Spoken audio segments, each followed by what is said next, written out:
means anything. I kind of thought it was a low-budget film to begin with. It was just like another job, except you look weird. I got dressed in the costume. They put bits on it. I thought, cool, this looks good. There wasn't a lot of certainty as to what it would be.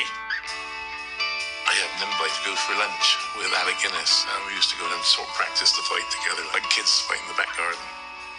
And I was like, holy shit, look at this. What's going on? How many actors can say that they've got their own action figure? I said, George, how do you want me to play this? He said, well, play it like they do in the movies. Took the afternoon off, up to Pinewood Studios, and knock on the door. So within a week, I got a call to be in Star Wars. It was just a nightmare.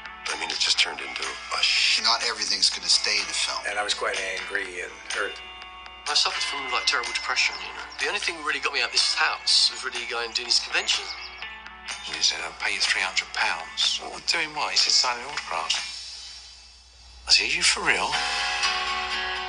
There's quite a lot of politicking. It's all to do with money. They get kind of jealous that you're taking a piece of their action. My face was in the movie, you know. Jeremy's got a bucket on his head. What's that about? Well, that's purely because it's Boba Fett. I can't say any more than that. It's not my fault. Fans all over the world are generally just brilliant. Come on. Some of them are right off the wall. The little bit, Mr. Bulloch, that you made a slight look. I said, yes, I was waiting for lunch. You become friends. But I just treat everybody the same. I really didn't have that driving ambition to succeed. Maybe that's where I've been going wrong. Star Wars is my main source of income. It's better than sitting around your house and waiting for all the age to overtake you. You don't want to be classified just as an X-Wing pilot. It's a piece of us, or it's a piece of, what somebody's life is.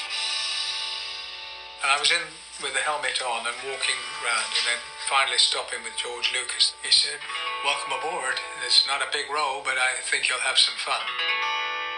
You kind of just go, move on. As the Sand Trooper says, move along.